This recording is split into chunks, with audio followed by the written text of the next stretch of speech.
नमस्कार, मैं हूँ राघवेंद्र सिंह और आज हम भारतीय दंड संहिता की धारा 498 का यानी कि 498 ए आईपीसी आज हम इस पर बात करेंगे।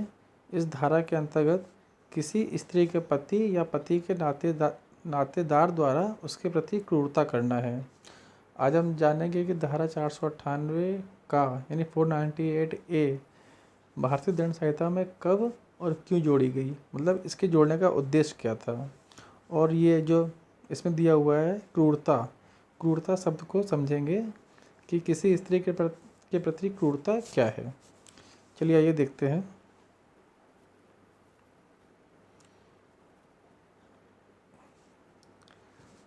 धारा 498 ए का विवरण पहले इसको पढ़ लेते हैं, फिर हम समझते हैं। भारतीय दंड संहिता की धारा 498 ए के अनुसार जो कोई किसी स्त्री का पति या पति का नातेदार होते हुए ऐसी स्त्री के प्रति क्रूरता करेगा, वह कारावास से जिसकी अवधि 3 वर्ष तक की हो सकेगी दंडित किया जाएगा और जुर्माने से भी दंडनीय होगा। कहने का मतलब है कि अगर किसी विवाहित स्त्री के प्रति उसका पति या उसके पति के नातेदार किसी भी प्रकार की क्रूरता करते हैं तो वह 3 वर्ष तक के कारावास तथा आर्थिक दंड के साथ दंडनीय होंगे। चलिए आइए हम बात कर लेते हैं, इसका जो स्पष्टीकरण है वो देख लेते हैं। इस धारा के प्रयोजनों के लिए क्रूरता निम्नलिखित अभिप्रेत है। मतलब हम जानेंगे कि क्रूरता से तात्पर्य क्या है या इसका अभिप्राय क्या है। जो इसका पहला पॉइंट है ये पढ़ लेते हैं। जानबूझकर किया गया कोई आचरण जो ऐसी प्रकृति का है जिससे स्त्री को आत्महत्या करने के लिए या उसके जीवन, अंग या स्वास्थ्य, चाहे वो मानसिक हो या शारीरिक हो, के प्रति गंभीर क्षति या खतरा कारित करने के लिए उसे प्रेरित करने की संभावना है। मतलब पति या पति के नातेदारों द्वारा कोई ऐसा कार्य या ऐसा कोई व्यवहार किया जाए जिससे वह स्त्री विवश होकर आत्महत्या करने के लिए मजबूर हो जाए या उसको कोई शारीरिक या मानसिक कोई उसको आघात पहुंचाया जाए। देखिए शारीरिक आघात मतलब शारीरिक जो क्षति होती है उसमें मारना पीटना, ठीक है, या उसको प्रताड़ित करना इत्यादि आता है। और जो मानसिक क्षति होती है उसके अंतर्गत उसको भयभीत करना, उसको डराना धमकाना या घर से निकालने की धमकी देना या उसको किसी भी प्रकार से उसको भयभीत करना या उससे ये कह देना कि उसके पति का दूसरा विवाह करवा दिया जाएगा, उसको घर से निकाल दिया जाएगा। मतलब ये सब मानसिक यातनाएं हैं।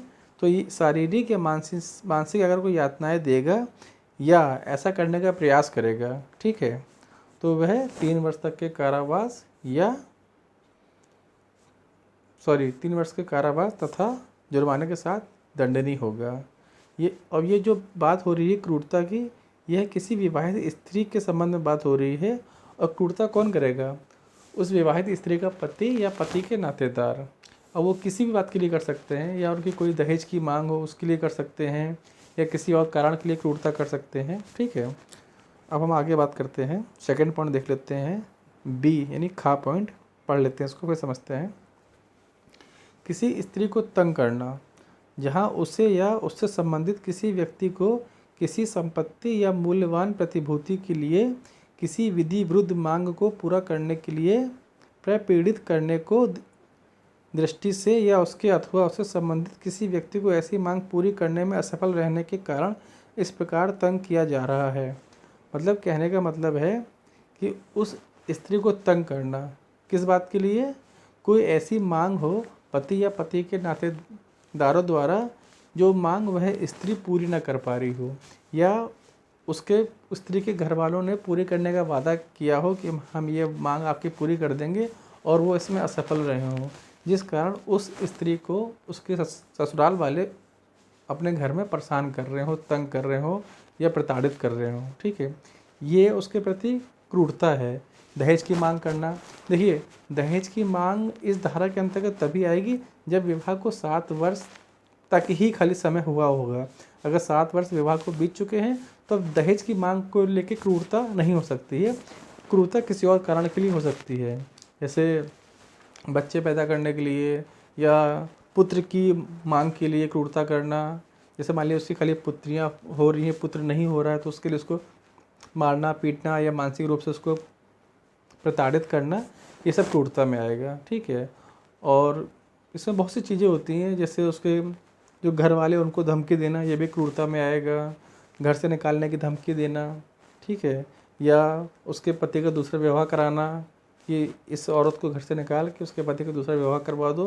मतलब ये सब जो यात्रा है उसमें मारना पीटना मुख्य है, इम्पॉर्टेंट है। मतलब ये कहा जाएगा अगर उसको मारा पीटा गया है तो जिसका मेडिकल करा के उसके आधार पर ये इस धारा के अंतर्गत वाद दाखिल किया जा सकता है। ठीक है, अब हम बात करते हैं, ये देखिए ये जो धारा है ये भारतीय दंड संहिता में कब और क्यों जोड़ी गई है, पहले इसको पढ़ लेते हैं तब समझते हैं क्या है। ठीक है, धारा 498A को भारतीय दंड संहिता में वर्ष 1983 में विवाहित महिलाओं को पति या उसके रिश्तेदारों द्वारा क्रूरता के बचाव किए जाने और डराने या धमकाने से बचाने के लिए पेश किया गया था।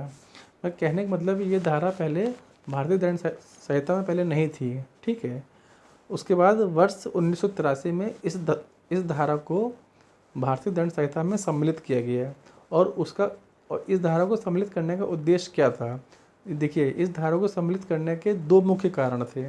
पहला तो ये विवाहित स्त्री के प्रति जो क्रूरता उसके घर वाले करते हैं, ससुराल वाले करते हैं, उसको रोकने के लिए, ताकि किसी विवाहित स्त्री को उसके ससुराल में परेशान न किया जाए किसी भी मांग को लेके, चाहे वो दहेज की मांग हो या किसी और कारणों से उसको यातनाएं ना दी जाए।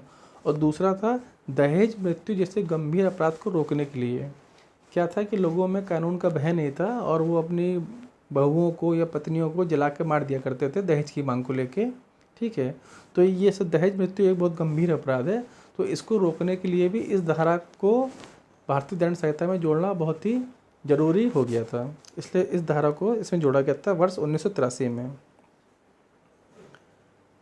हाँ, ये देखिए, इस धारा के अनुसार दोषी पाए जाने पर पति या महिला के रिश्तेदारों को अधिकतम 3 वर्ष की सज़ा तथा उचित जुर्माने का प्रावधान भी है। ठीक है, अब हम बात करते हैं क्रूरता के बारे में।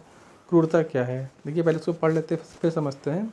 क्रूरता के विचार को बहुत ही व्यापक रूप से परिभाषित किया जा सकता है, जिसमें बहुत सी बातें शामिल हो सकती हैं, जैसे किसी भी महिला के शरीर या स्वास्थ्य को शारीरिक मानसिक क्षति पहुंचाना।